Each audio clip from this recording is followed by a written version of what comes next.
Alright guys, we're going to be starting. I'm going to be talking about, you can see on the screen, the body positioning for defending.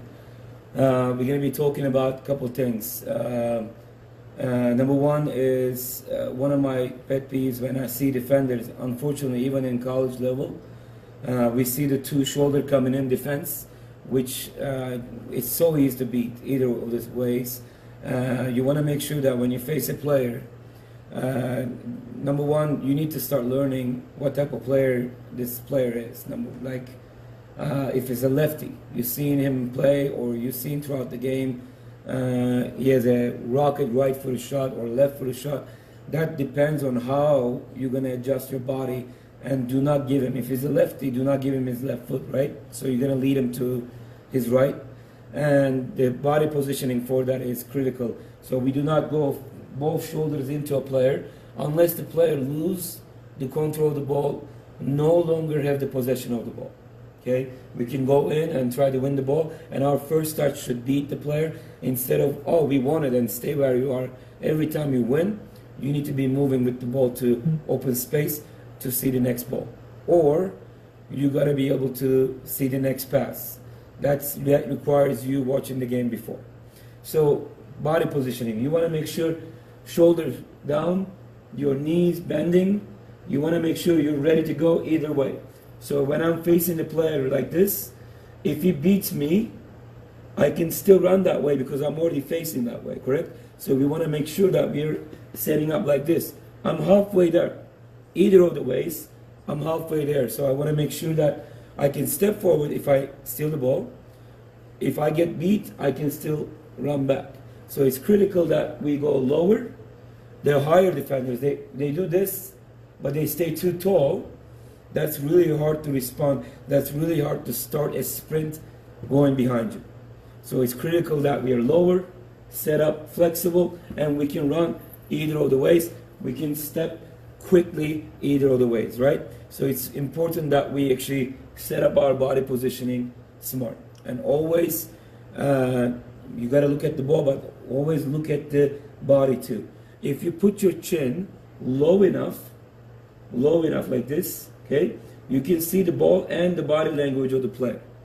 So that's the best way to defend. A lot of players just look at the ball, or they look at the player, but you can actually see both. You just need to get the angle right. So you want to make sure we set up right, and right now I can see things, right? When you put the chin down when you're dribbling, is the same idea. You can see the players around you, and you can also see the ball. You know, so that's a critical thing to learn. Get the angle right, the chin a little bit lower, and you're going to be able to defend better. So that's the first part of it. I'm going to ask if anybody has a quick question about that. We're going to be moving on to the next one. High, standing up straight too tall is not going to give you advantage. It might make the guy be afraid of you, how tall you are, but if he's a quick player, or she's a quick player, she's gone if you're standing tall. Remember that. So not only flexible, but low. You're going to be able to watch everything. Yeah? Any questions? So Isaac asked, is it important to always give the line?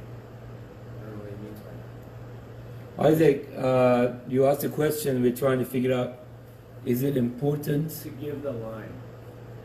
So probably Outside lines? outside line.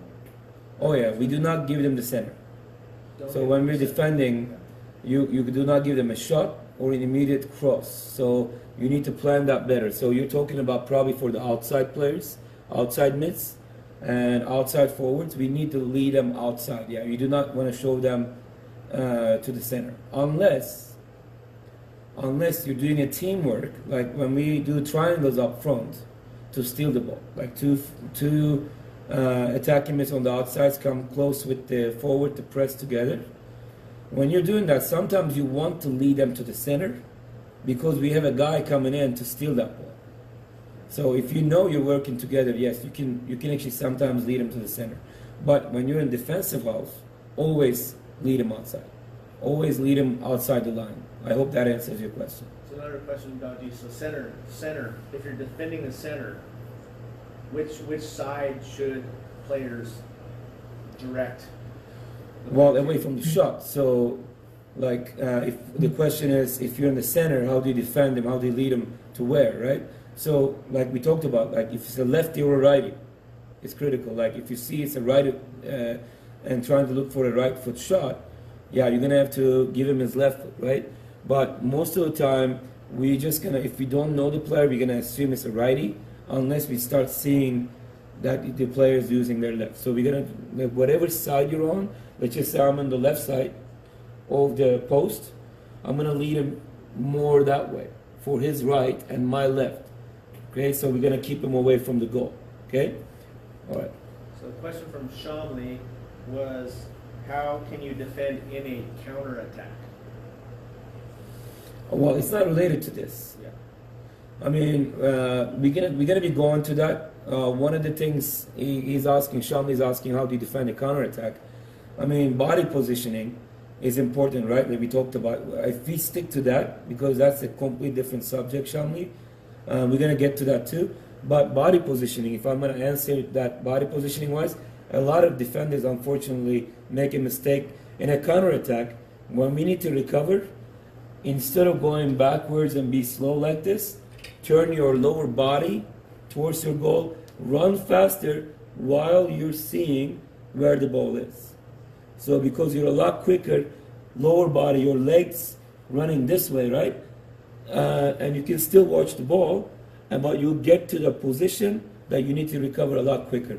A lot of times we see these players, oh, the ball is going over me, I'm going to back up like this. You're not going to make it, okay? So body positioning wise, I think it's smarter to lower body facing where you're going and eye on the ball. And once you get in a good position, you can face the player and the ball, okay? Any other questions with that? All right, so if you can see here, the screen, hopefully it's clear, guys. From one-on-one body shape, we just kind of covered that right now, but from behind. So now I might need Jeff's help with this. So there's a couple marking techniques. So if the player, let's just say come closer, you're going to be turning your back actually, Jeff. So this is the player is going to be receiving the ball, okay? So a lot of times what we do is, unfortunately, the ball is coming and you guys are running away because you're assuming this player got the ball. So I'm going to show you Italian defense. Italian defenders, they put inside of their shoulder to the back of the player's shoulder right here. And they keep their hands open like this, and they give a little push, and they can actually run in front of the player right away and steal the ball before them. But when your hands are open and you put your shoulder, that's a lot of pressure to the player without looking like you're pushing or climbing, grabbing, right? So when you do an inside shoulder, you're innocent. I'm not doing anything, referee. Look, my hands are open. I'm not grabbing. I'm just giving him a little push, and that's okay. Where are we pushing from? Shoulder to shoulder, a little bit behind, but it's still giving the pressure to shoulder. That also keeps them under control, because when I do a shoulder, right, if he turns left side, I have my hand there so I can slow him down. If it turns right side, either of the sides, I'm actually blocking the player's sudden run. You just cannot hold on to it too long. I'm just going to slow him down, and then I'm going to start running right away. You understand that? And then the tight marking, obviously, you're going to be tied to the player. You can put your arm in the back like this. Don't push them. That's a foul. But you can try to control them. And if the ball is coming before he gets the ball, you can step in and win the first ball. But you want to make sure that you're going to win that. You can also do this if you have a pressure cover situation. Somebody's covering your back. You can be a little bit more aggressive. But you want to make sure that you give some kind of body pressure to the player so they know you're there. Okay, Italian I like because both arms open. So if they do a sudden turn, you slow them down and you run. Do not hold on to the player. That's critical that we don't do that. Okay? Let me see. This is the part that I don't like, the zonal. We only do this, listen, like zonal one, he's facing that way still. Okay? When the player facing that way, his own goal, we only gonna do zonal when we are aware that he's gonna one touch it back to the player. Okay, so when I'm realizing he's gonna drop it back, I know he's gonna turn around and run behind me. You understand? So when we recognize that, we can, oh, he's dropping it, I'm gonna run back right away because he's not gonna beat me. You understand? But most of the time, I'm not for the zonal defense when it comes to tight marking. We do not defend a ball without a player. Okay? We need to make sure this player right here has the possession of the ball before I start doing zonal. So if Jeff receives the ball and goes forward and turns around and has the full possession of the ball, then that's when I'm backing up. Does that make sense? Okay. Thank you, Jeff. So we do that a lot, right? We lay off too early. Too early, for sure. We lay off. Yeah. We let him be, and a lot of times, like a lot of the, especially boys, soccer players, girls do this too. When we give them the space, they're gonna punish us. Like Pele says, right? We always talk about this. When you control the ball, you control the score and what's happening in the game. So we cannot have them have the ball every time. Like my biggest complaint about some of our players, they are so passive sometimes. The ball is bouncing. It's a long ball, 40-yard ball. And the player in front of you has not won the ball yet, right? It's your ball. It's your ball. It's not his yet. So why are we doing zonal defense? Why are you assuming you're going to lose that fight before the fight starts, right? We need to make sure we do a better job. I see some questions. So Ajit's got a question. How to defend when player crosses you?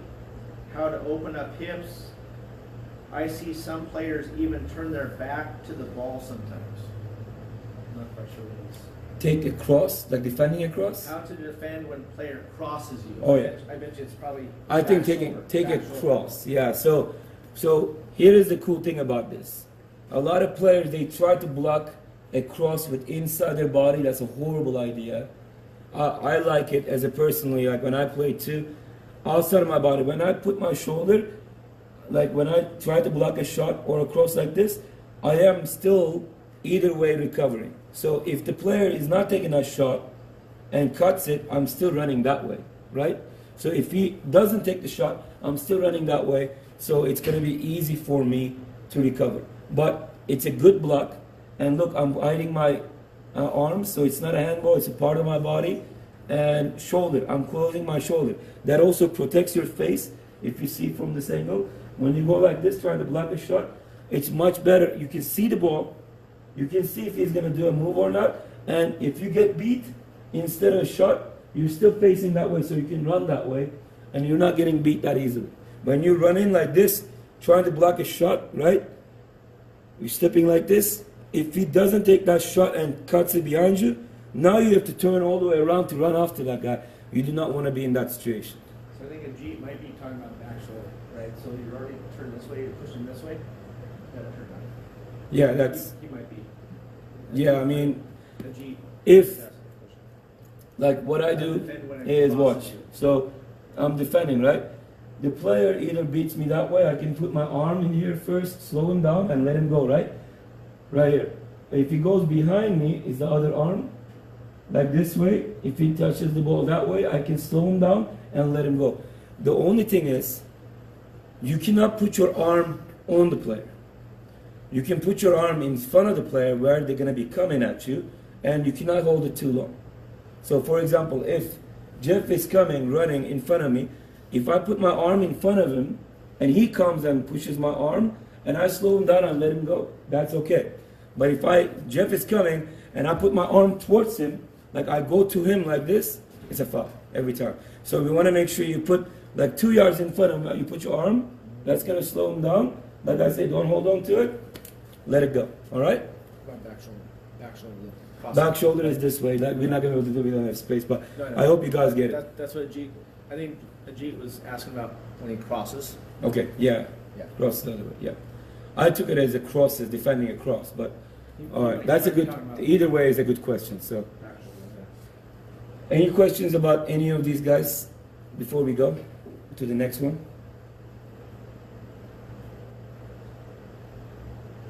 So, this is when you're getting crosses from outside wide and you're trying to recover inside the box, and you want to make sure, like for example, I don't know if you guys can see this cone in the screen.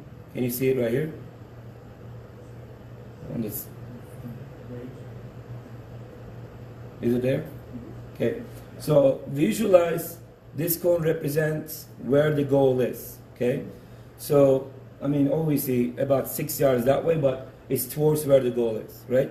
So when a cross is gonna come from, let's just say that way, you can see me, right? That way, I need to make sure that I get in a good position to be able to face out, to be able to see where I can clear the ball, and it'll be much easier for me to clear the ball wide, maybe to one of my players.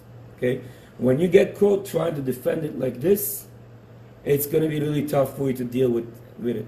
So I personally, in my club, we play a very deep defense anyway, and when a ball goes wide, we go inside the box. If the ball is not inside the box, I do not want to spend, I mean on the outside, and the ball is in the center, I do not want to spend any time inside the box. We want to push it outside the box.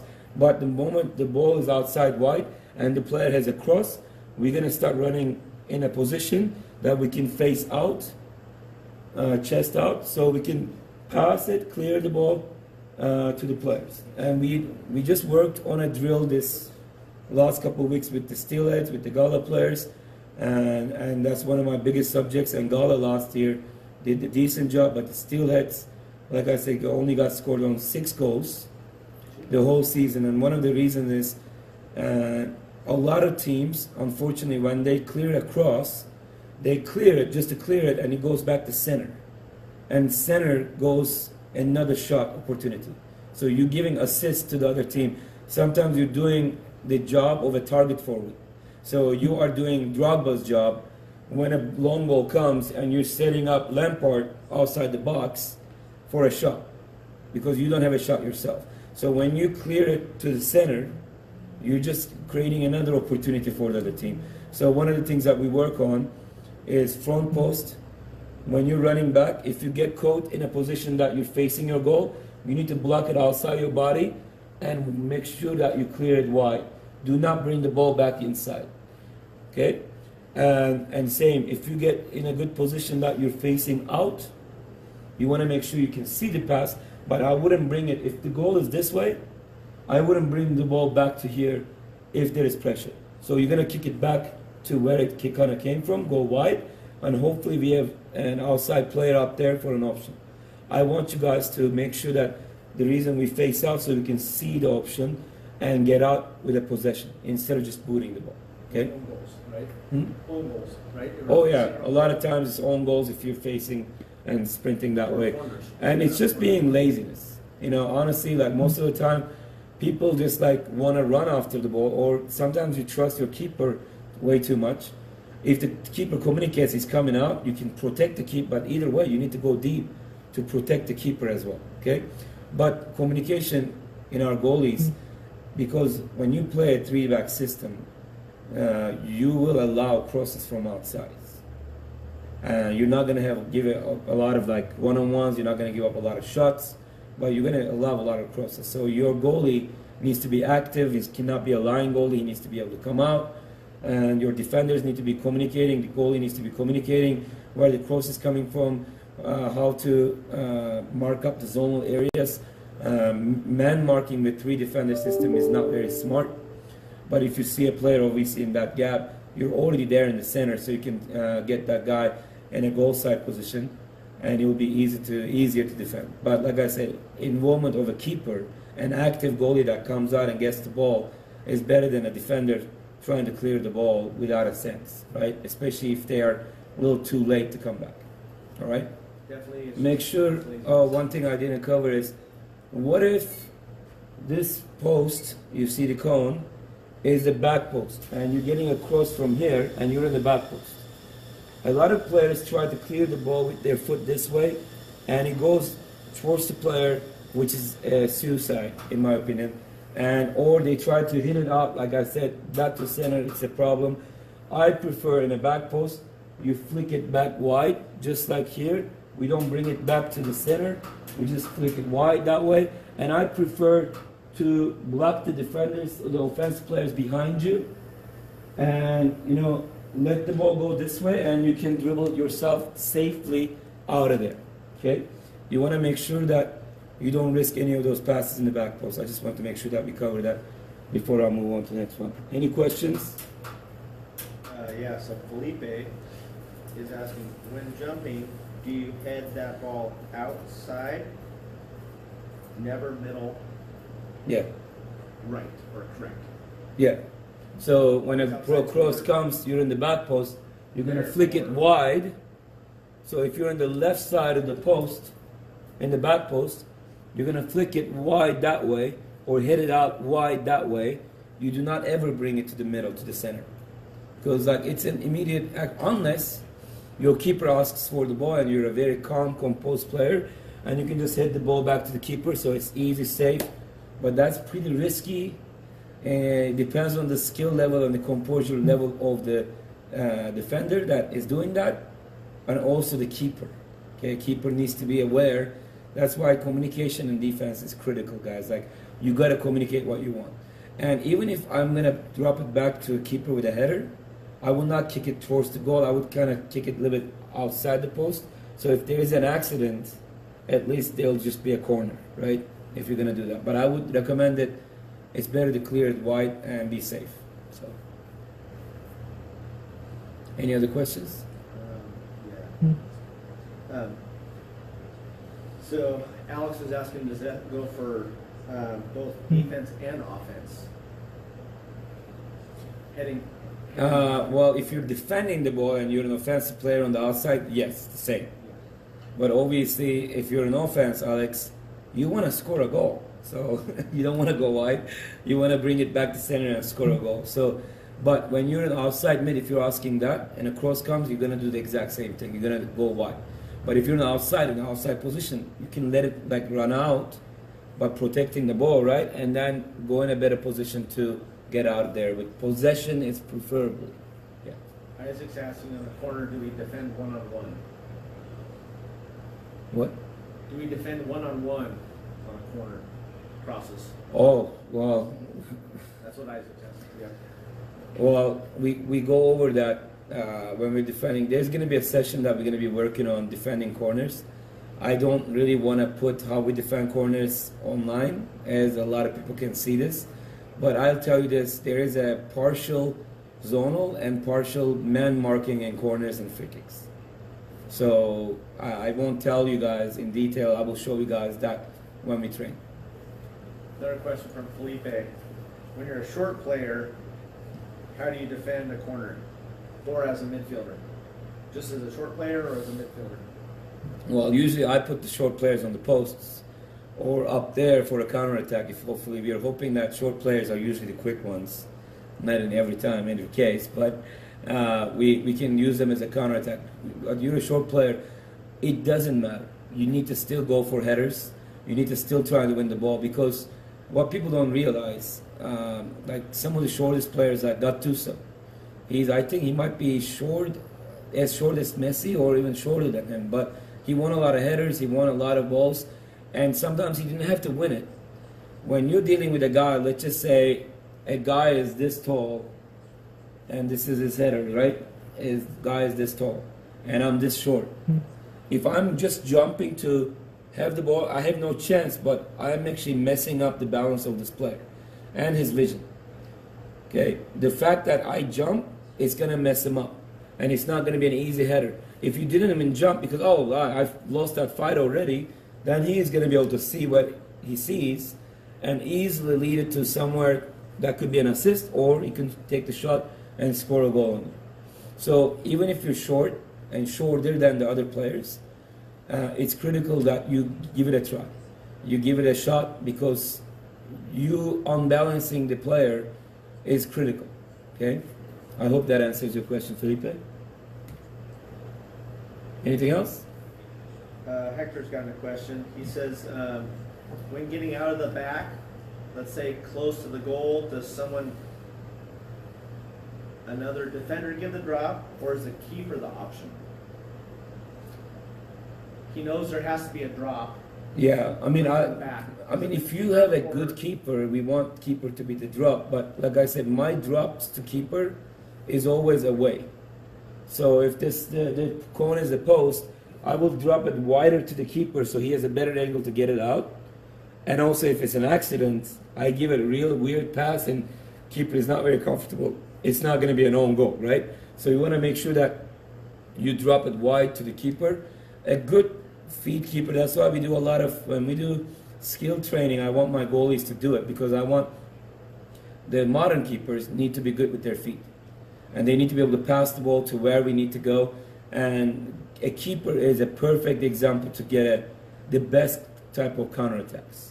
So if you have a good keeper, like Neuer, is incredible. And back in the day when Barcelona was good, Valdez maybe wasn't the best keeper in the world, and maybe even not even the top 30 best goalkeepers.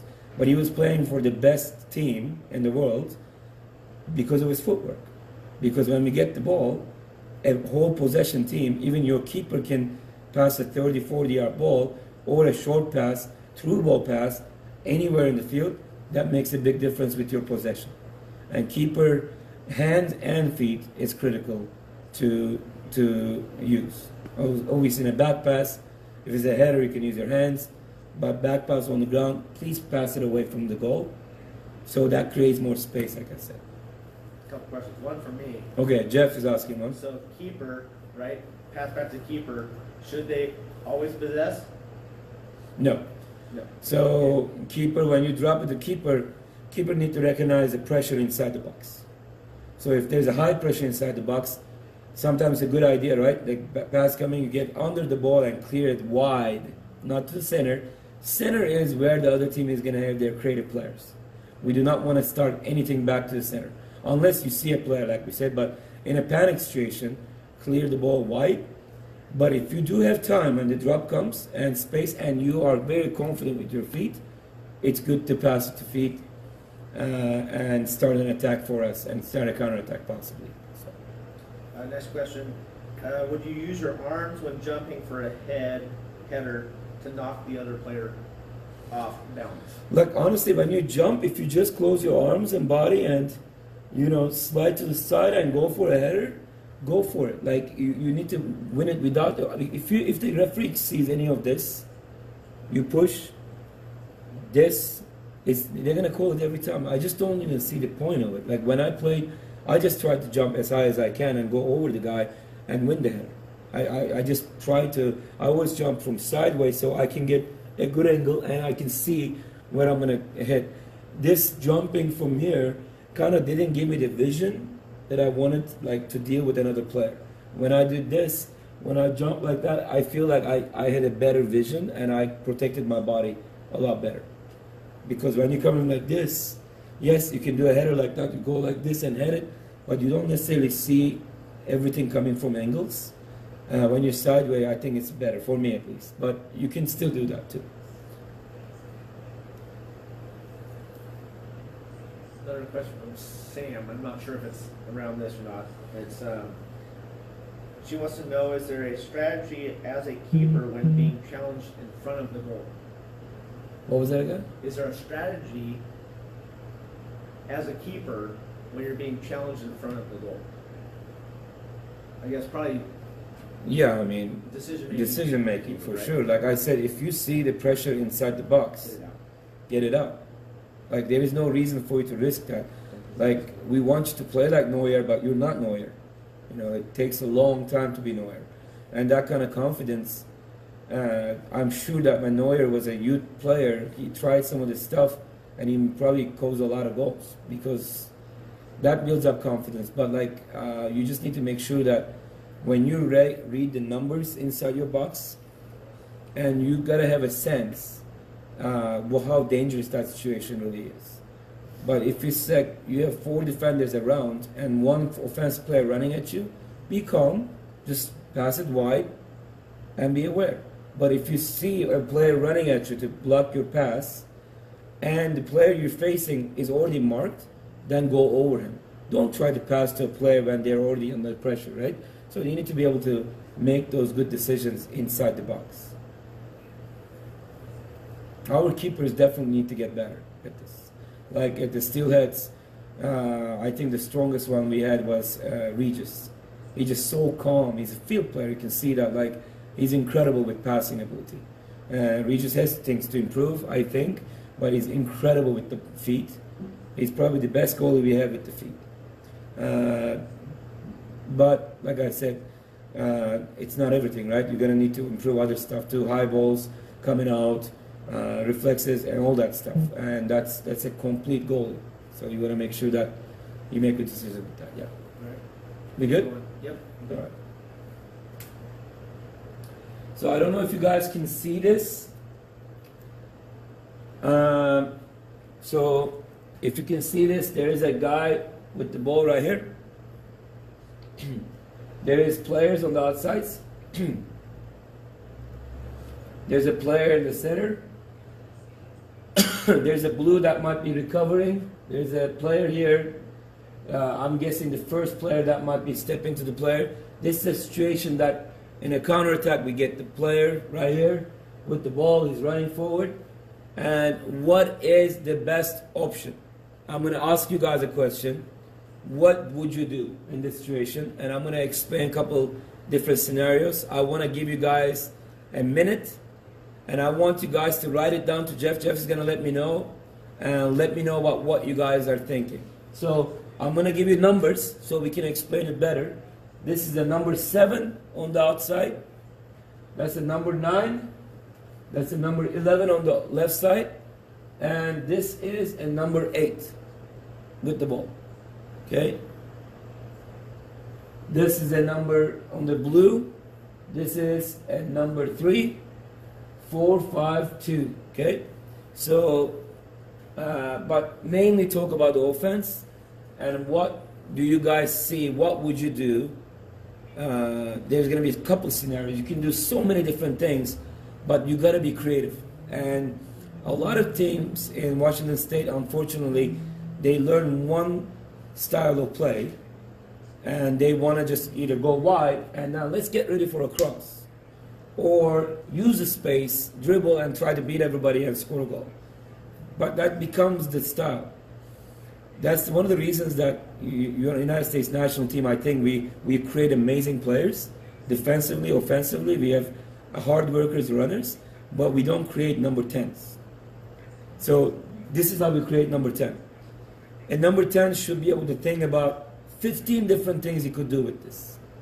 And in the situation, he's going to consider how fast the right mid is, the right player, how strong the center forward and how fast he is.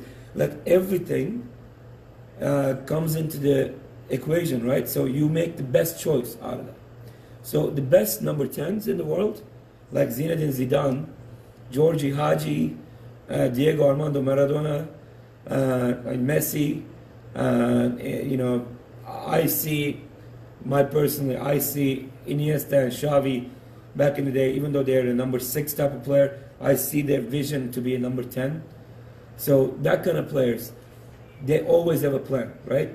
But you need to have like 15 different plans for this, and then you need to put what you have, your personnel, your players, right? So I want you guys to visualize your team. So like, let's just say Gala Pro Team. I'm going to give you an example, right? Let's just say this is Dylan in the center forward, the big tall forward. And this is the right side. Let's say Chihiro, right forward. He's right here. And this is Wataru, right here, left. And this is, let's just say, either Ahmed or Javad, okay, with the ball. So what do we do when we have those? And steelheads, you know, this could be Rio, this could be Jason, this could be Andrew, and that could be, let's just say, Randy, okay? With those players, some of them are fast, some of them are skillful, some of them are smart. What would you do? Okay, I'm going to give you guys 1.5 minutes, and then let me know in words, and we'll try to figure it out. Obviously, it's hard without seeing what you're doing, but we'll try to figure it out. And I'll give you a couple of different examples that I would do. Okay, go ahead. All right, we're back. I'm going to ask Jeff about a couple of things. How many scenarios in this we have?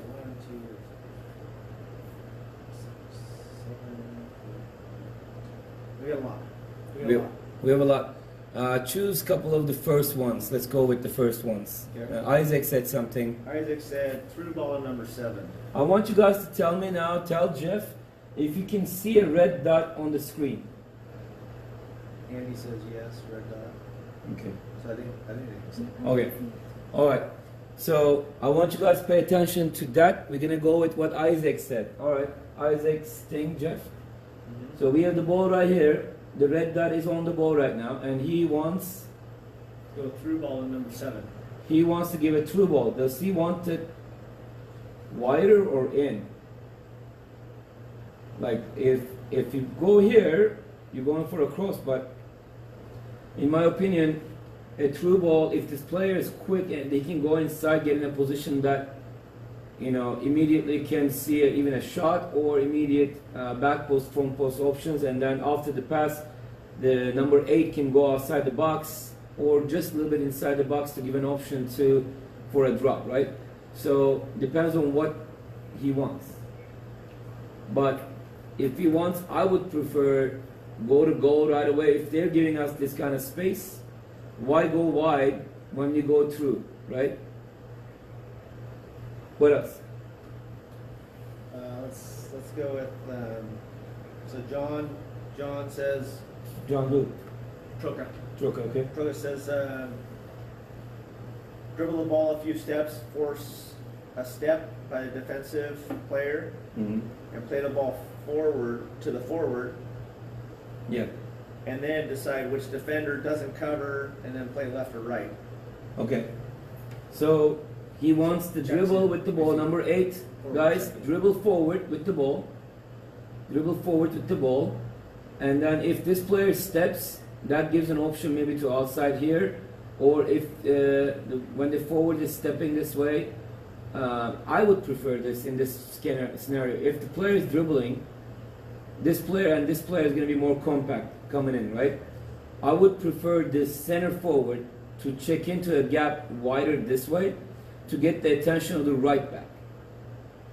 And remember what we talked about. When a ball is coming from one way, as a forward, what do we say? If the ball is coming from left foot, you're going to touch it with your right, and immediately you can open the game to the other side. Watch what happens if this player steps, and this player is always getting compact, and the forward is going to take the attention of the right back right here, but get into the through ball right here. Pass comes to that player, touches it this way, passes it in front of this player, and he's one-on-one with the keeper immediately. I like that. That's my favorite one. What John is saying, very smart. John is very intellectual player. So he goes in there. He always thinks what's going to happen next in a couple different scenarios. He is very smart. And I think what he's saying is, I will respond to what they respond, which is smart.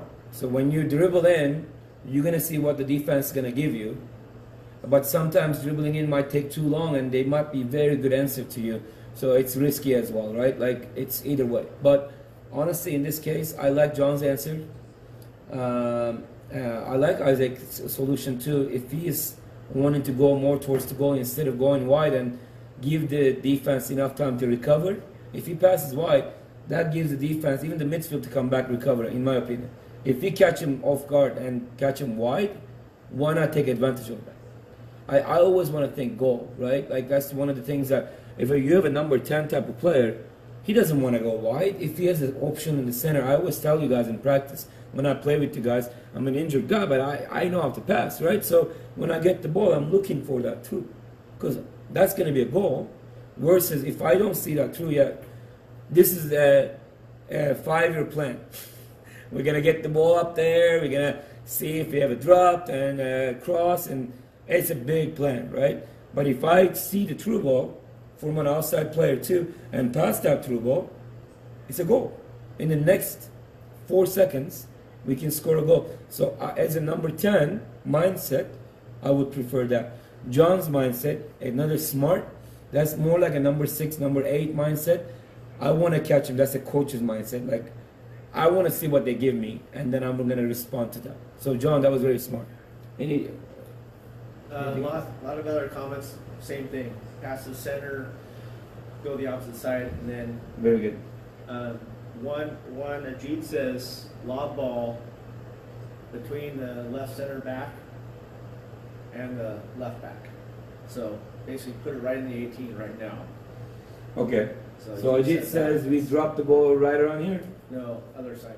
Oh, yeah, that's right. Yeah, left, Or left this- center back. Yep, This one. that's what he said. Yeah, left center I mean, back. that's what I was saying for Isaac. But you can't do that if this player is not ready to make that diagonal run, right? So knowing your players, right? Like that's why we're talking about, like, you know, if I'm the number 8 and I have Randy or Jason, that type of player, they always want to go to goal, right? The moment I get the ball, I would pass it more towards the goal because I know they're going to go in. But then I have players who thinks more defense and who thinks I need to come back. Like if I lose this ball, I'm going to need to come back. So players who has that mentality, they're going to probably stay wide. So that might not be the best choice, if that makes sense. I hope that answers your questions. Can you guys comment if that answers it? I'm gonna go to the next one. So Ajit was saying the other side. He meant the other side. Ajit, this Yeah, he meant opposite right side. back. Here's Right the back. deal. Yeah. I wouldn't do that one as much, Ajit, because that gives if they're very central to two defenders in this case. They're very central. So if a long ball comes, long ball gives. It doesn't just appear. The ball doesn't appear there, right? It takes some time. Let's just say 2 seconds to get there, right? In that 2 seconds, that gives the defense enough time to recover, and they can make contact. And you just need to catch them more off guard in a shorter distance, and direct ball there would be good, unless what John said, Ajit. Like if John is start dribbling towards the right side, like he's gonna pass it to the right mid, right forward, number 7. That's gonna make, if he's dribbling like this way, right? That's gonna make the center back slide that way. Now a long ball to the opposite side would be smart. But how they're standing in the center right now, I wouldn't do it because they're already central. It's so easy as a defender. You should know, it's so easy to defend that ball if you're in the center. But if you slide too far, especially, that's a hard ball to defend. Okay? I hope. Please let him know that you guys are understanding it, and if you still have a question about it, I will go back because this is an important one. Simple situation, right?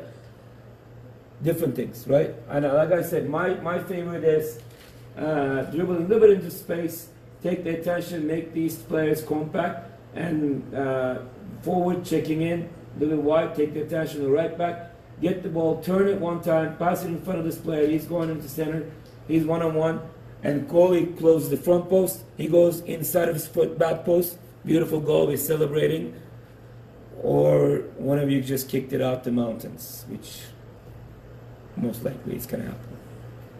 I'm used to it now.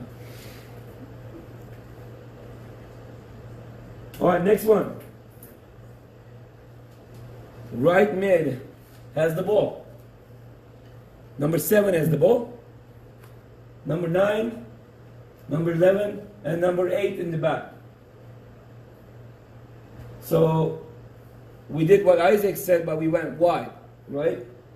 We has the ball.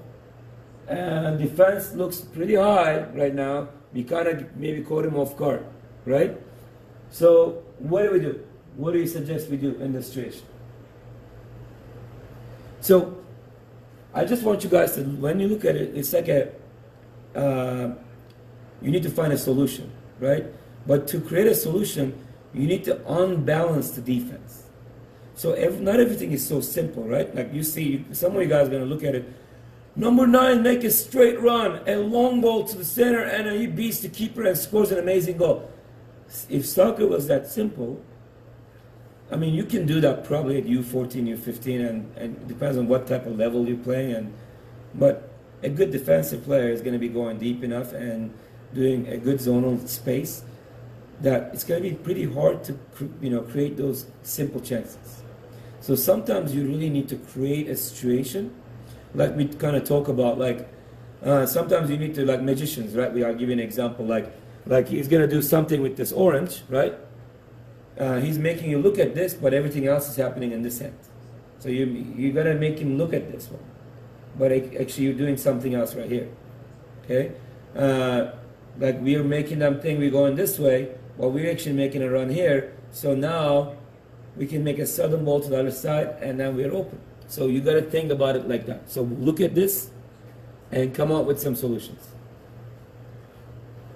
All right. So we're gonna move on. But like I said, the most important thing about this kind of sessions, like we talked about some stuff, we learned some things, but this is gonna make you guys start thinking and start like being more creative players. So the most important thing, there is really not a lot of wrong answers, right? You need to just come up with different ones. So don't be like, if I don't give you the one that you liked, that doesn't mean you're wrong necessarily, right? Like you just need to make sure that that's my favorite as a coach or as a player when I play, right? But you need to really like start thinking about this stuff. I really want you guys to visualize these things and come up with some solutions, okay? Yes, let's see the first. Okay, so we'll take Plastino's. He's going to either beat the player and cross, or he's going to find a through ball and play a 1-2 for a cross. So Claudio said that, right? Okay. Yeah. Claudio, of course you did say that. He wants to beat the player. You have to beat the player. Well, I'm going to tell you, you can make that work. And again, like what John said, like you can actually see what the other team creates. Depends on how many numbers coming back to, and what type of team that is. That could work. And what was the second option? So it's still through ball, play a 1-2 for a cross. So I think he's probably expecting him to still beat the first defender and then play a 1-2 after that. Okay. Because he expects the other defender to step to him. All right. So, yeah, I mean, Right, that's what. The thing is, here's the thing, Claudio. Like, yes, that could work.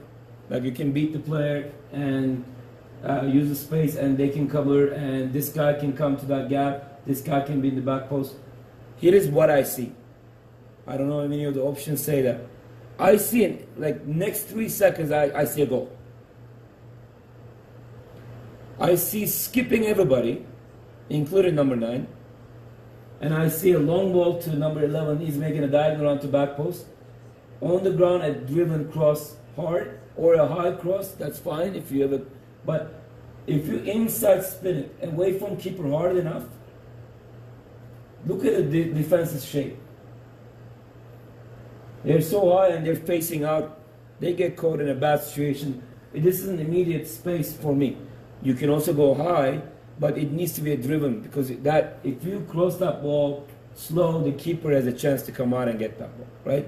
So I would go directly to this player. So if you can see the red, that's an immediate option. Like from here, oh no, no, that's not it. All right, sorry guys. So cross it from here. Do you follow that thing around there? That's where it will be a one-touch shot to back post, in my opinion. That's one that I would do myself. If I see that opportunity, I won't wait. I won't wait like, let's play some mind games. I would personally see that defense facing out and pushing up so hard. I'm like, I got to get that guy in the back post. So you remember what I said a couple minutes ago? It conflicts with that, but because of the situation they give us. Right? Look at this. It's on the ground. And the guy is really close. They're facing out. It's a different situation, right? And you're already seeing behind the player. It's not far going a long ball over, because that is taking a little bit longer time. But you're already behind the defense. You can see behind the defense. I would cross that. So what Claudio's saying, it requires creative players with movement off the ball. So you need to create some give and go situations. I would say, I don't know what else you guys said. I'm going to be checking all those responses. I hope there are some smart ones. But I would say a fake diagonal run from the number 9 to front post could create some space for the back post as well, to come in more to the central position. Or number 9 is going to wait in that blind spot between the two center backs, which is a great spot to be. And like Claudio said, he beats the player and crosses it there. I just want to make sure, Claudio, with your movement, you're gonna beat the player. You're gonna wait 4 or 5 seconds. That gives the center backs and defensive mid come back, and they're in a good position. But if you can beat them fast, full speed, catch him off guard because defense facing that way, then you can pass it to where the number 9 is in the blind spot, and he can finish a goal. But you need to understand, right now what I'm seeing is, I'm seeing a defense caught off guard. Don't give them time to recover and have a better plan. You're already, in this case, I feel like you already caught the defense unbalanced. This is a bad defense. Look at them, like they're facing out. They got caught. That pass is going behind them. They're trying to see if they're trying to do an offside trap. Should we step? Should we not? They're like confused. Is the guy offside? What are we gonna do? Like they're not in a good position, and that's not always gonna happen. Obviously, when you play. But in this situation, this defense is bad. So I would try to take advantage of it. And sometimes, even the best defenses make mistakes. They're trying to do an offside trap, which I hate, but I love it when coaches do it against me. I love it. Yes, and their success is like, yay, I got that guy offside 2 times, and we scored 3 goals that we weren't offside. So I take it. But the idea is, I don't like it personally, but when you catch them like this, move fast, move quick. Because they're already unbalanced. When do we take our time? When do we wait? This is a critical point right here. When do we wait and possess the ball? When the defense is compact and they're balanced. So that's when you want to try to unbalance them. But this is a horrible defense right now. Let's take advantage of it quick. Ancelotti, when he was coaching Real Madrid, he had a rule like, they wanted to possess, that's great. He's like, Italian soccer, Spanish soccer, a little bit different. Italians more about score than more fun, right? But it's Spanish, more fun. Let's just have a visual good soccer, right? Italians, they want to win games. 1-0, they'll take it. Germans, same thing. So Ancelotti said, all right, do that, pass the ball around, but when you come to final third, the last 30 yards, I'm giving you like 5-6 seconds. You need to move on fast. We catch them off guard, we score goals. That's exactly in this situation. I'll give you 4 seconds to score a goal with this. So whatever plan you come up with, if the defense is unbalanced like this, come up with a fast one. Okay? So a lot of people commented, Dodgy, to actually play that ball back for the drop, Yeah. and then serve it to the far post. That's a That good might one. take a little longer. So like if you drop it back to 8, in this gap, a little bit wider drop, if you pass it, oh, sorry guys. I'm supposed to remember, I'm not supposed to click. All right, so when you pass it to this gap, if you pass it more towards the center, that's going to keep him zonal, and that's going to keep him central. But this is why I always say, in this case, drop wider. That's going to make the defense spread out or slide.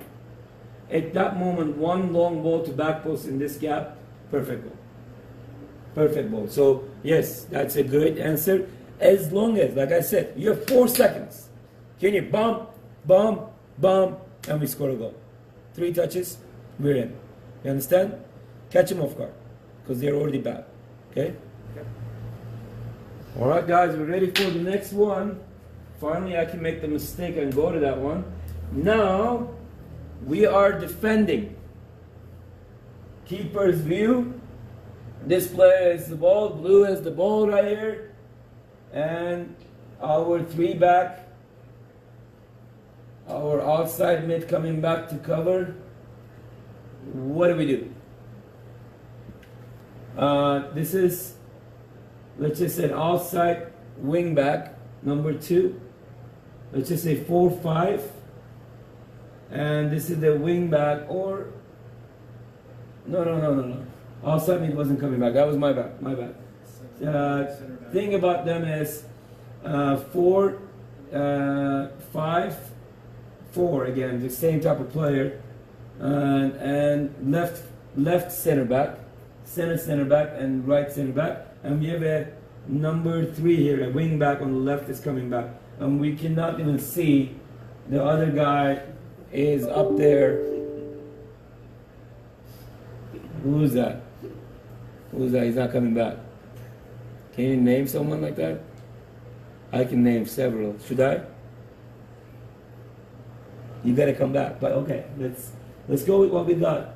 And you are red team defending. Go nuts.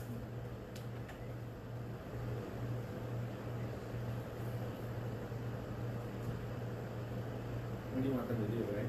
Right. Yeah. What do you want them to do? That's your center back. You're the coach. Do you like the goalie's position? Do you like the defense's position?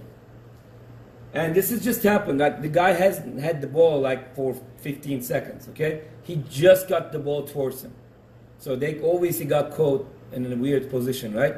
So how do you recover? That's the question. All right, guys, we're back.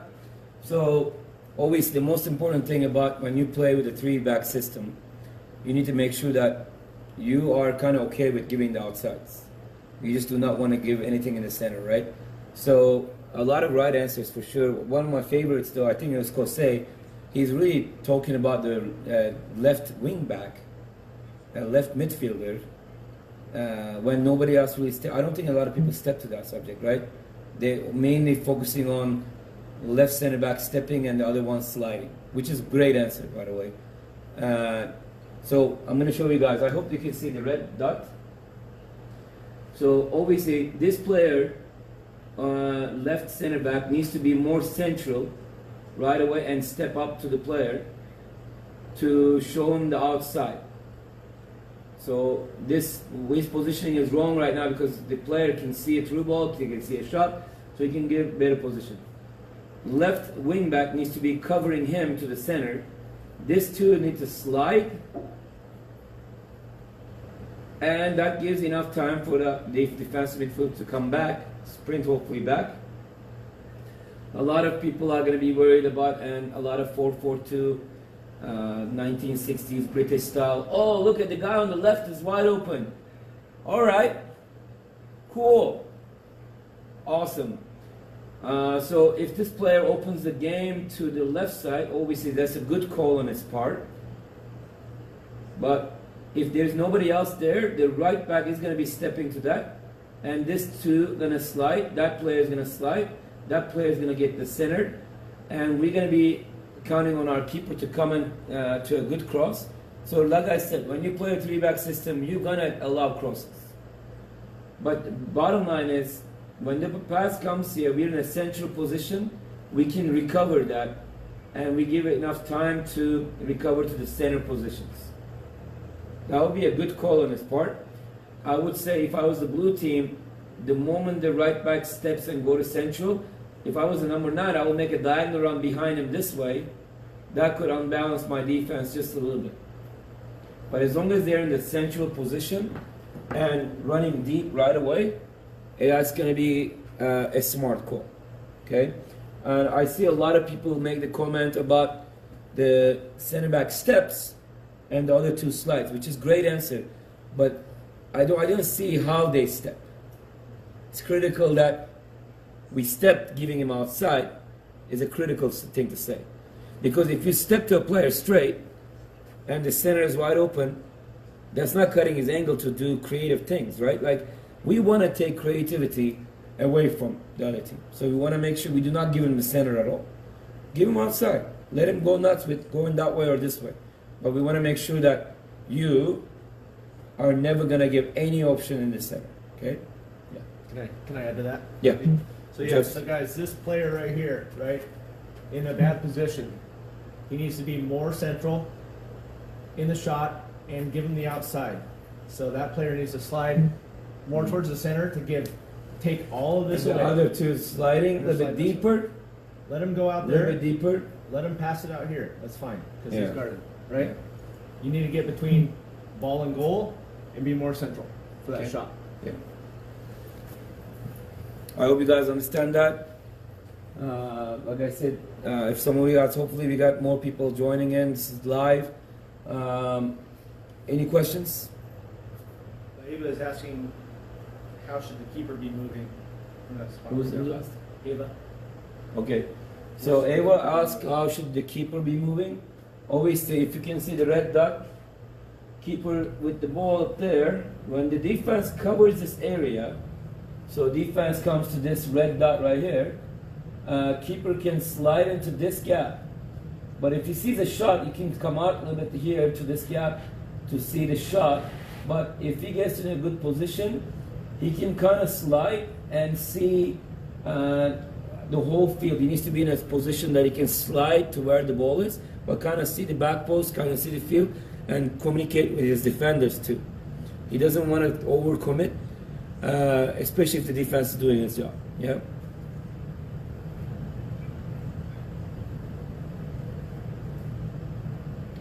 But on his feet, be ready to come up. That could be a number 9, makes a sudden run to inside the box. The goalie needs to be quick in his feet and come out and get the ball before the number 9 has a chance to see the shot. Off the line. Don't be a line goalie with the system. Line goalies doesn't do well with a 3-back system. You need to be active goalie. You need to be coming out.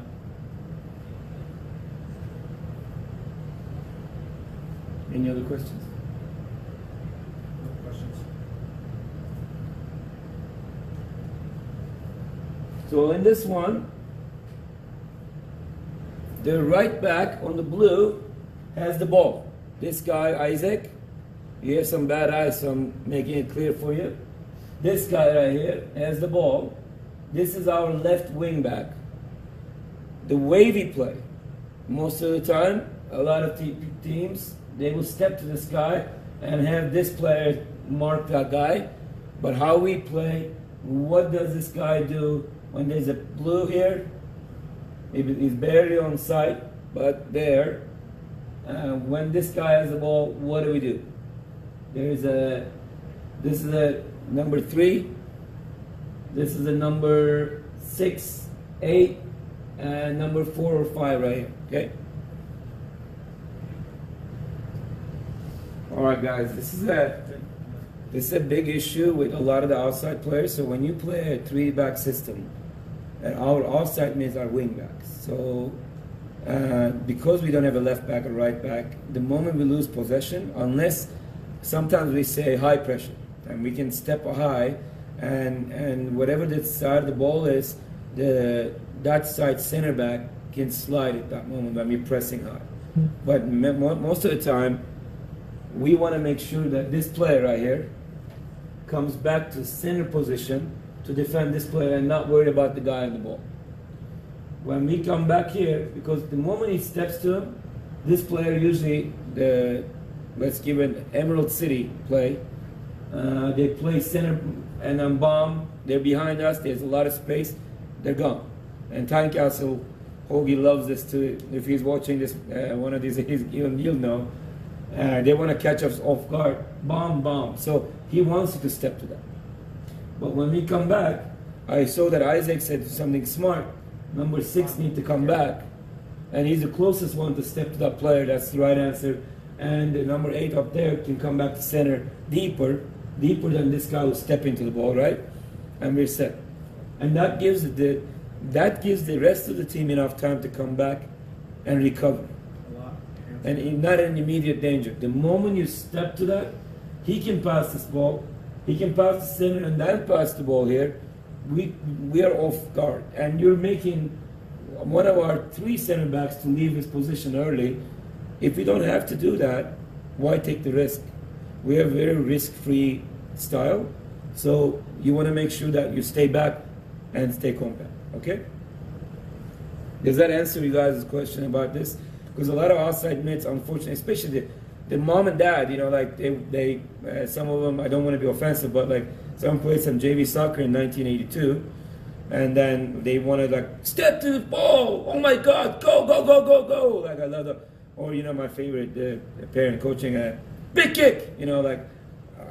Yeah, makes sense to someone, not me, but someone. So in this case, if you get your player excited and step up there, that's one of the reasons maybe the coach is not very happy with that player anymore, because it doesn't fit into the system.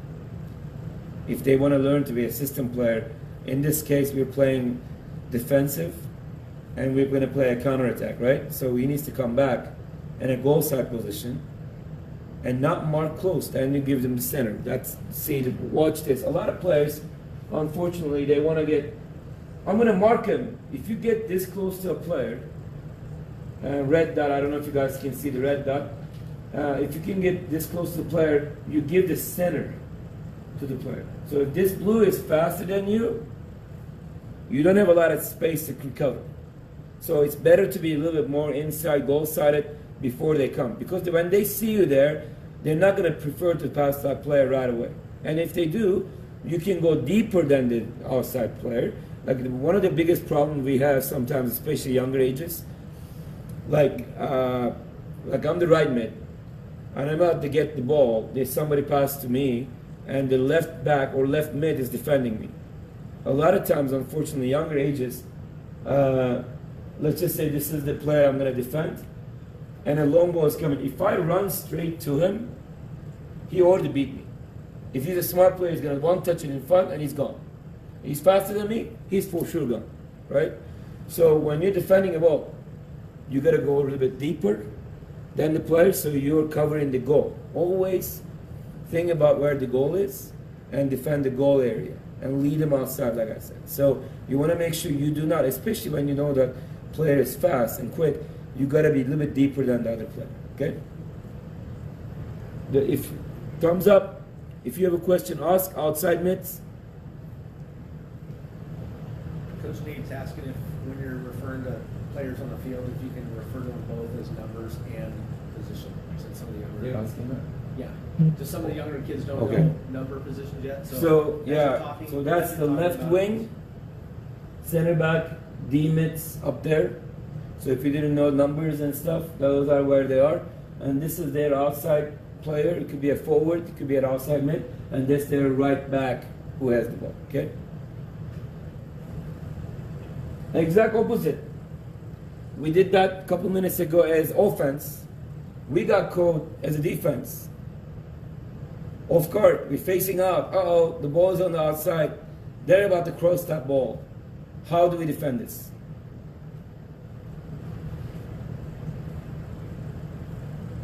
The ball is right here with the blue on the outside.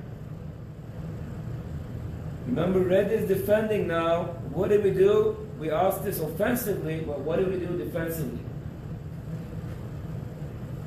All right. Good question from DJ. Well, obviously, this is not a good position, right, for any of our players. We get caught off guard, but how do we recover, right? So one of the biggest thing is if these guys, as center backs, are like, oh, the cross is coming, I'm going to back up like this, backing up like this, we're not going to make it, okay? We're not going to make it. So we need to be, again, lower body, running position. We look at the ball, and we check behind us, okay? And the back guy, the furthest guy, this guy, should be able to see what's coming, right? They communicate. They let you know where the player is, where they're running. If he's making a run that way, he's making a run to back post.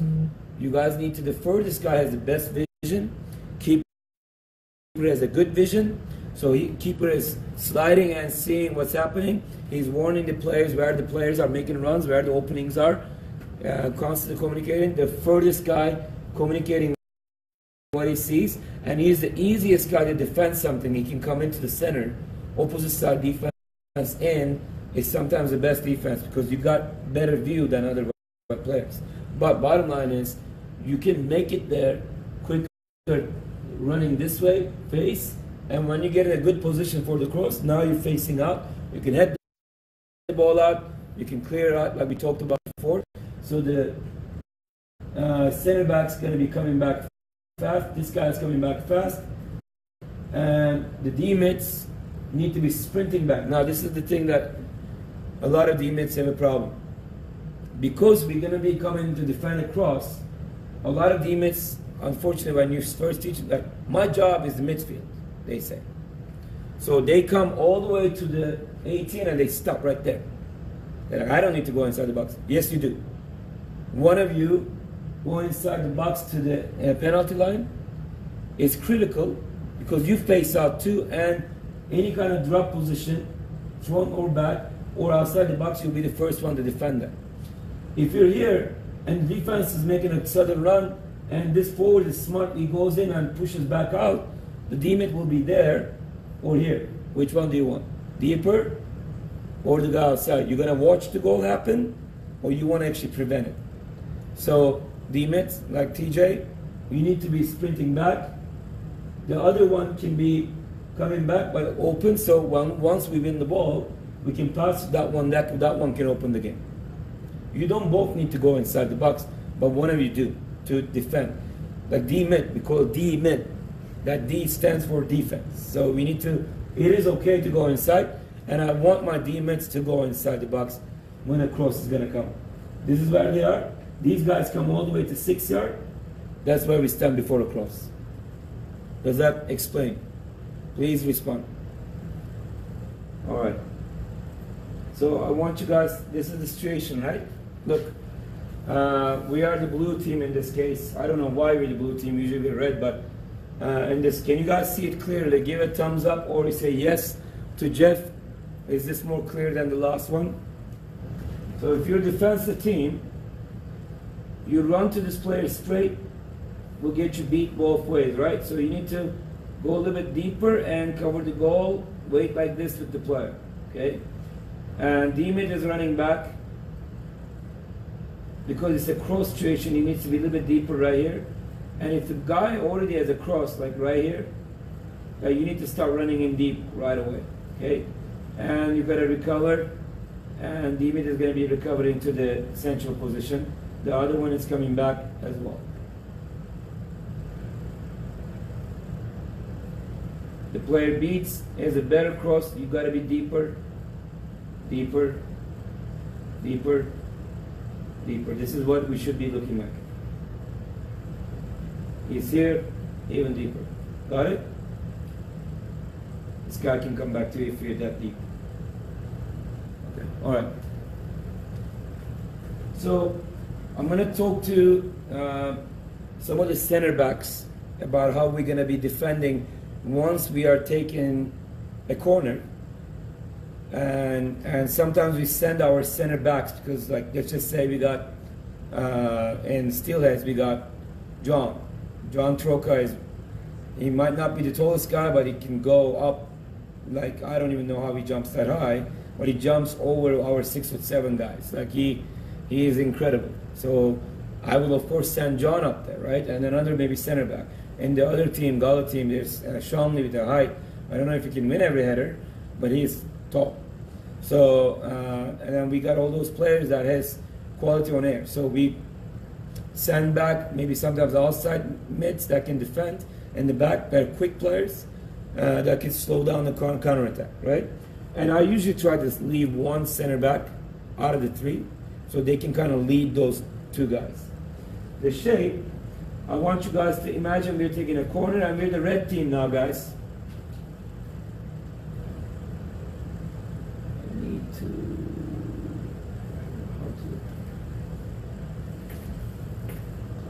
see.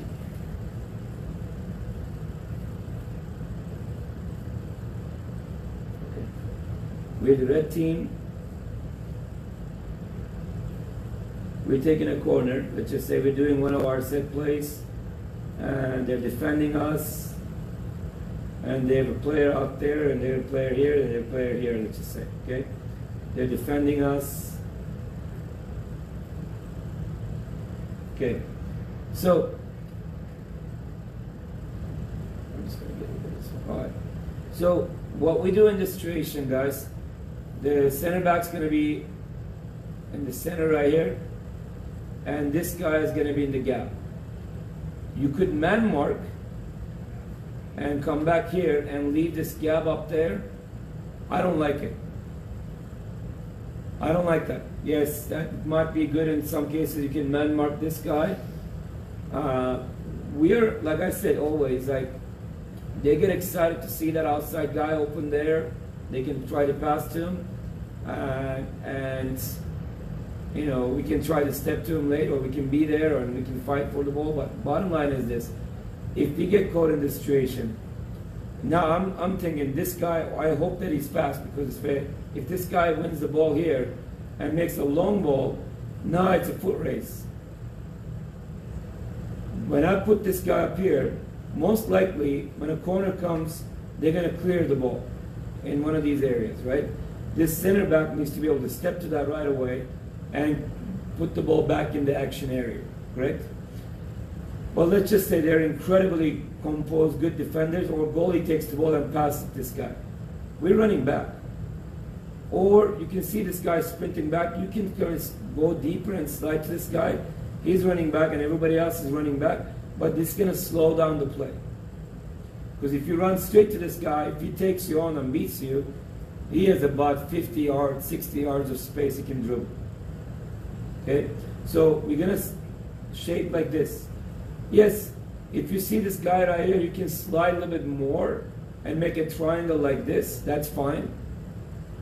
And usually I have a guy up here because the first place they're going to clear is there too. This is what we usually look like. But we want to make sure that we don't man mark in a counterattack. And sometimes you're going to say, what if they put 3 forwards? Same thing. We can always recover to the center. That's how we're going to defend. Okay? Any questions? Question for you, Roger.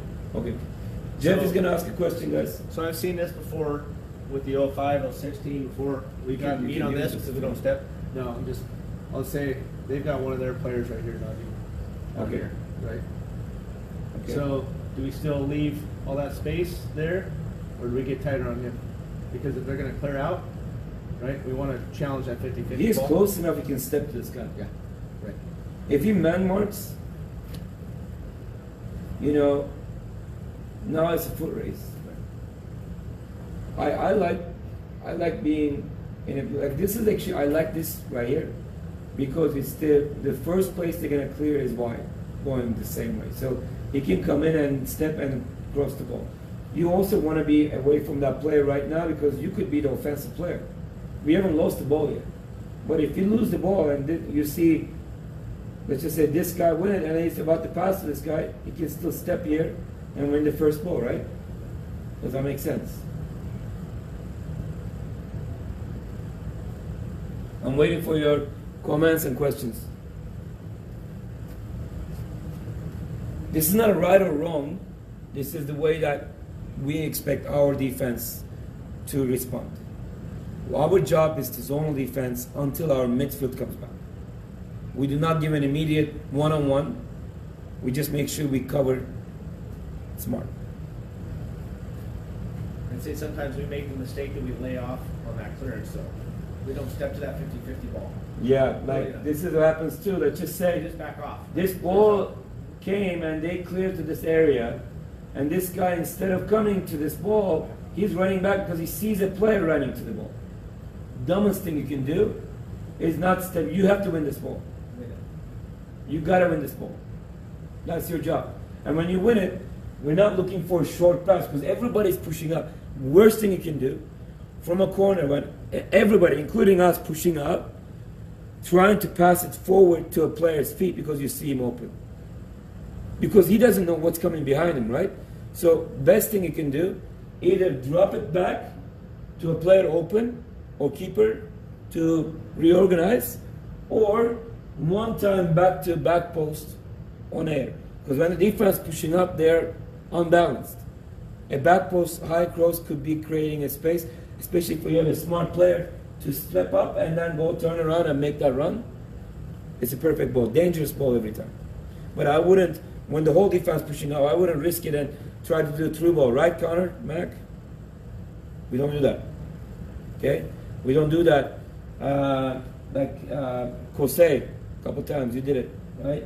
We don't do that. TJ, we don't do that. We do one time to that gap, over defense, high enough that it's not going to be a chest control for defender to control and get up. If you're going to go to back post, it better be high enough that we catch him off guard. Comment, please. All right, guys, next.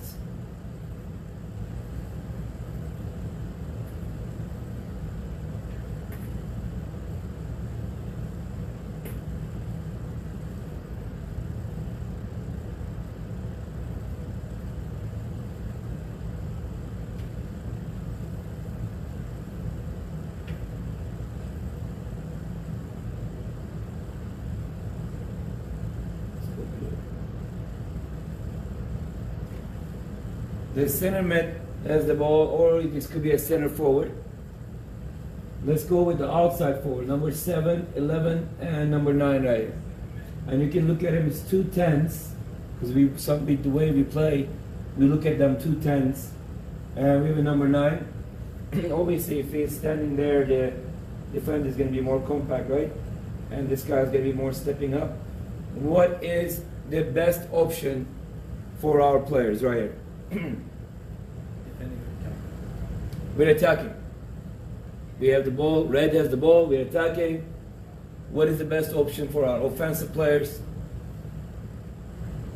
Now I'm going to step to something. What players around the world, especially in European soccer, does is not every run you do is for you to get the ball. But your movement of the ball can create space for others and can mess up and unbalance the defense's shape. So unfortunately, a lot of times in youth soccer, from some of our players, I've seen it at when I trained some of the top clubs, some of the semi-pro players, some of the college players. I see a lot of this. Yeah, I'm here. Give me the ball. But you're marked, mate. You're not moving away from the defender. You're not pulling them away. You're just standing there and expecting number 8 or number 10 to do something now. But your job can be so much more useful if you're actually in motion, right? And sometimes maybe that's your plan. Maybe you want to be here so you can keep the center backs to open up the wide. Maybe that's what you're doing. I'm not sure. So some of you guys are lazy ones. Yeah, that's what I'm doing. I'm just standing here because I want to open the game. No, you're not doing the run most of the time. I don't want to give names, but you all know who you are as a forward. If you're a standing guy, you're not creating space for our players. Okay? So considering that, think about the options that we can have. That number 9, it's critical to be able to make a move to score goals, to pull the players away, unbalance the defense. So think about this now. I want you guys to see also, when I say, usually in practice, what does the ball see, right? And if you can realize, the ball is on the right side of the player. So he's looking this way. He's moving this way. He's going that way. So what does he see? All right, guys, we have a lot of different answers. I see that. You guys are looking to see each other's answers. There's a couple things we can do, right? If you guys can see, number 9, if he makes a diagonal run to the shoulder of the player when he's stepping or checking his other player's run, he can clear the way of this area for number 11 to step in. Or when he's making a diagonal run, if a good pass comes to here, he can make a diagonal run and be one-on-one with the keeper right here. And number 11 still running in. If the defender is going too fast, one touch to here, and he can score a goal. Okay? Or he's looking this way. One of you guys said you slide out and give an option here, which could work. But he's looking this way. Is the key thing. So you need to be staying in the vision of the player and showing what he got. Now, when the player is doing this run, if he's doing such a quick run, this could take the attention of the center back. One of them is stepping.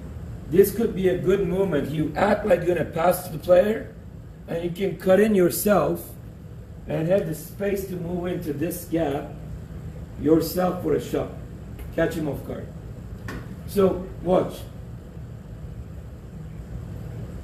This player,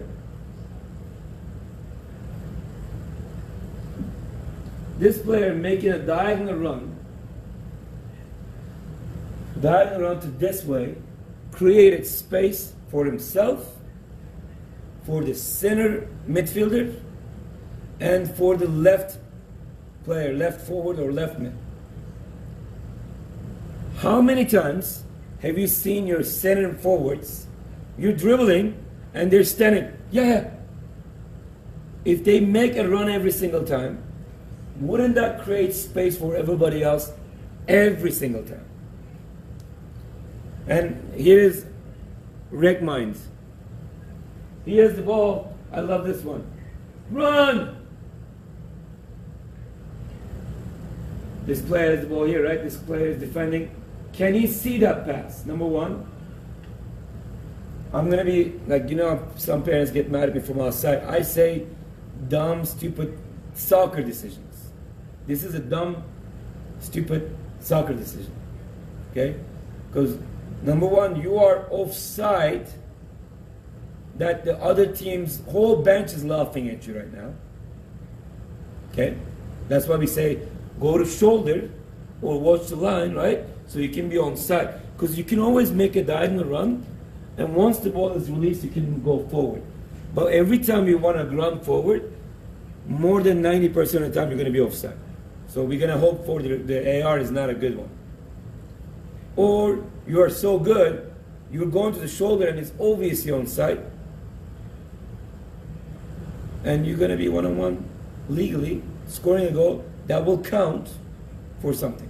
Okay? So you want to make sure that you understand this player. Some of you guys probably thinking about who this player is. Center forward that does not move.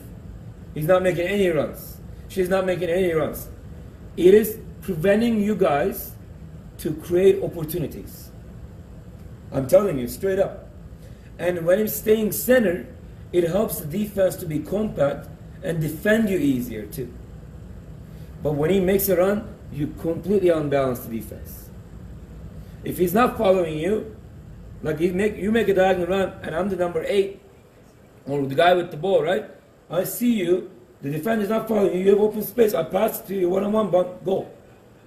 But I see you being man-marked, I'm looking at you, then I make the decision to beat the player that is coming to me. Now I have a shot.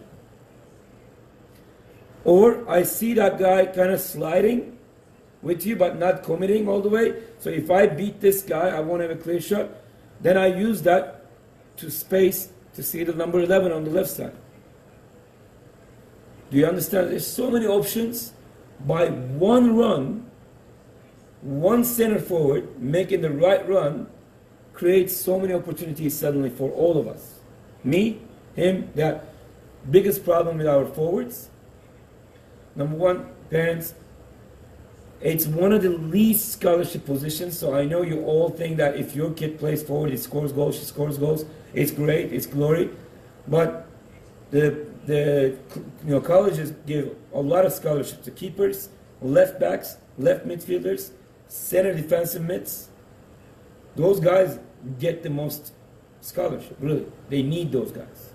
Forwards do too, but not as much as, like, wanted positions are those. So, number one, we got to get rid of that mindset that my son plays forward and that's why, no, get rid of that.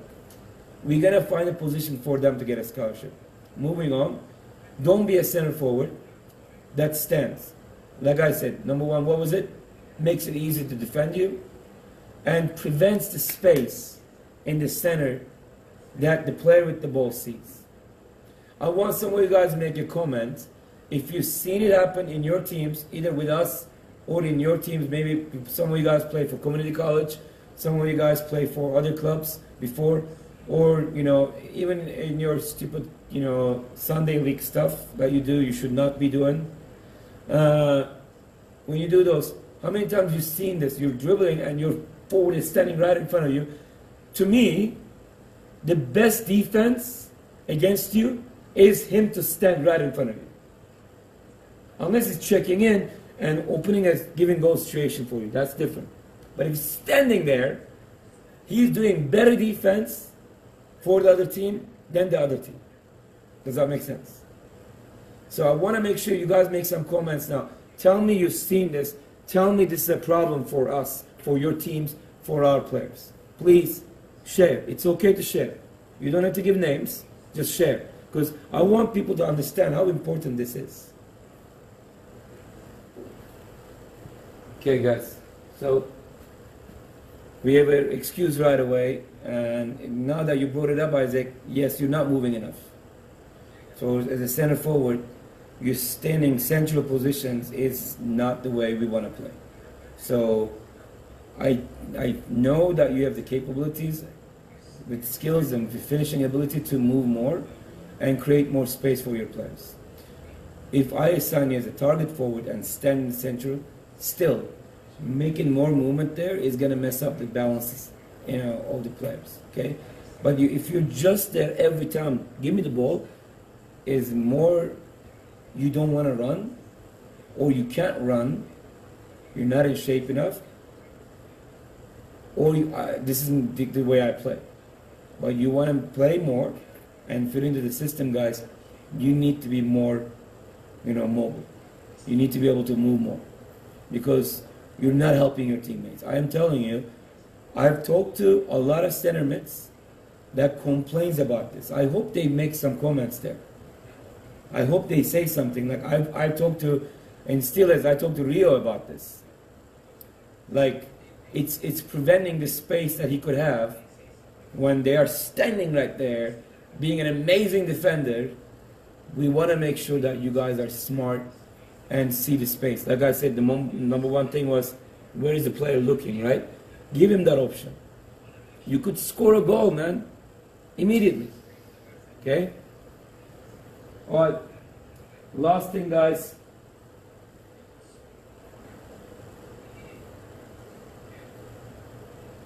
Hold on just for a second.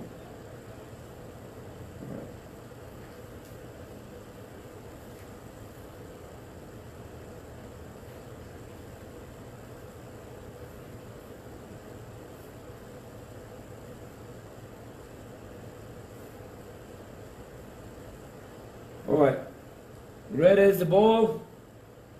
Now we're gonna I want everybody to write down our most important communication.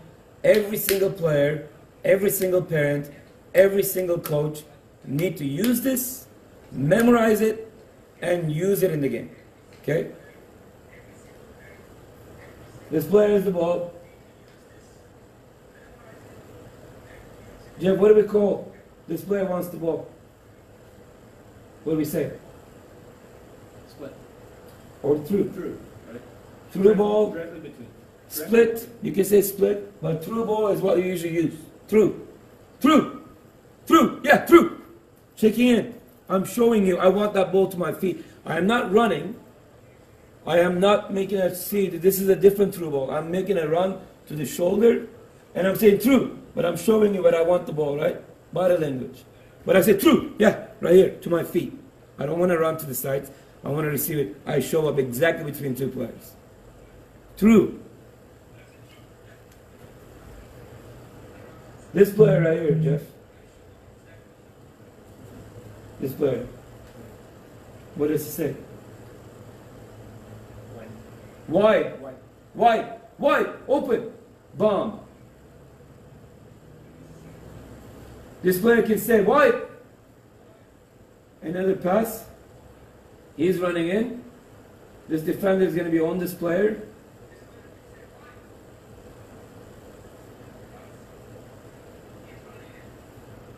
What can we say? You can say through, because it can go between two players. He said through again, right? It can go and communicating through. All right. What is this? Which I hate, by the way. But we're going to teach you guys because everybody and their dogs in Washington State plays square. Here's when I am okay with square. I want square to happen when we have space in front of the player. Do you see the space in front of the player? Square, yep, you can move in now. You can even pass it in front of the player a little bit. That's fine. But let's just say we're defending like this and there is the situation. Okay? I want you to go deeper every time. A little bit slide this way so you can see here, here, and the back post. So you are giving a drop to be able to see through, wide, one time wide back post, and now you're deeper than the other player, it's not only that you're the drop and option for the player to pass it to you, but you are the first player to defend this ball. If he steals the ball, he can slow down the attack. So that's drop. Drop. Language. Drop. Through. Square. Wide. What else can we use? We pass it to this guy. He got the ball. What can this guy say? Switch. Open the game. Switch. Open the game. And he realizes, oh crap, we're in the left side. Everybody is sliding to the left. Opens up the back post. Back post is communicating. Don't wait. Bomb. We communicated. We got the ball there. And now, in one touch, we got the ball. What is this defender going to do? He's going to step right here, right? This defender's coming here. What can this guy do? He can back up a little bit. He can say, give and go. Right? Or he can just say, square. Because it opens up the space right here to give and go situation. He can go drop. And that means that defender is here. He can go drop and one touch to back post. And he can say back post. So look, back post. Letting them know. Open the game. Switch the game. Okay? Through. Through. Wide. Drop. Drop. Drop. Critical. Drop. The guy with the drop means he's there because the player who has the ball does not see the space as well as he does behind. Because the player behind is in a good position now that he can call a drop and now he sees something. Now, the most important thing about this, whatever you're going to call, your intensity, the way you say it needs to change, depends on the situation you have.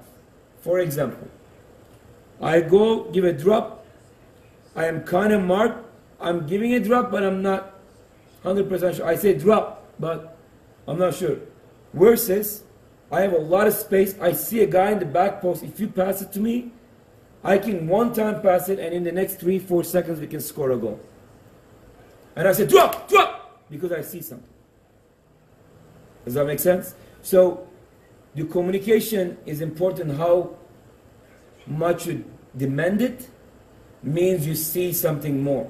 So the intensity increases when you have a shot. For example, the center forward got the ball. He doesn't have a shot, but I'm outside the box a little bit deeper than him, and I have a shot. I have a clear shot, and I know I have a good left foot. I'll say, drop, drop.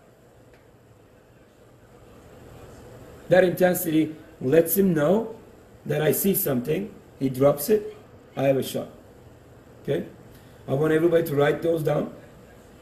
We worked on defensive positioning, defensive body, how you set it up, how to defend crosses. We talked about different situations. What do we do defensively and offensively? I just hope that you guys kind of draw these, write them down. Don't give yourself an excuse that, oh, I'm this kind of player. This is why I fail. Or this is why. No. No excuses. No reasons. You either got to be a great player because you do not give yourself an excuse, and you always show up on time. You always show up to play, to let yourself know, and the rest of the team that you are committed to the program. So you need to be present. And I can tell you, so many excuses comes.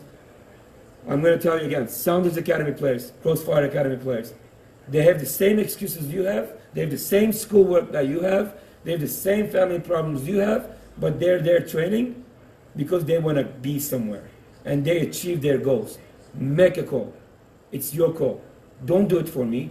Don't do it for your parents. Do it for you. Do it for yourself, okay? Off the season, homework, please write this down. And Jeff is going to write them down up there for you. Every week, 6 times a week, 6 days, 20 minutes of 20s. You can break it up to 10 and 10. 100 sit-ups a day. 25 push-ups a day. And once a week, you're going to time your 1 mile run when we're off. It's not that hard, guys. The hardest thing is the 20s. So we keep in shape. 20s, as you know, 20s, go, drop, in, going forward, out, going backwards. Headers, you jump and head the ball. I will be posting some of our videos that our older guys posted. Apples, you go down like you're grabbing apples from the floor. Every 2 steps going forward, running. You can do out apples, running backwards every 2 steps. Headers, you have to jump and head the ball. Make sure it's not like one of those, like jump and doing nothing. It looks weird. You want to make sure you visualize a ball and work on arching your back and do a header right, okay? 20 minutes every day, 6 days. So let's just say you give it Sunday off. Monday to Saturday, you're going to be doing 20 minutes of 20s every day. I want players to be in shape better than other clubs. Most clubs are going to be lazy. When we come back, we're going to come back hard. But I'm telling you, you don't do this, we will see it. You will see it. And nutrition. Stay away from carbs when you're not exercising. Okay? I'm going to tell you one thing that one of my professional buddies are still coaching in Europe in a pro system. And one of the diets they do, and one of them, I actually tried that myself. It's a really good one, and it keeps you energetic. In the morning, when you wake up, you drink a couple glasses of water, and you eat a couple of walnuts or almonds to get some protein in, and that's going to wake up your metabolism in the morning. And if you're going to eat a breakfast, do that before, and then maybe 30 minutes, an hour later, you eat some breakfast. Don't eat more than 2 pieces of bread. Eat eggs. Eat fruits in the morning. That's great. In the afternoon, put some veggies in there. Put protein. Try to stay away from carbs. Eat chicken, fish, meat. Okay, but eat protein. And the best protein, actually, you don't have to eat a lot of meat, is almonds. But you need to eat some meat too. I recommend chicken. It's great protein for you. And don't eat late, but try to eat snacks throughout the day. Having a bunch of almonds in your hand, walnuts in your hand is a good thing to have. Stay away from like snacks like fast food, soda, candy. That's going to be really tough to come back and play soccer again. Thanks, guys. I appreciate it. I hope you listened. And Jeff is going to be posting everything I just said about the nutrition and exercises. And I appreciate you guys. I hope that you appreciate that we're not stopping like most of the clubs. We're going to continue training. Even if you can't train in the field, we're going to provide training for you guys. Thank you.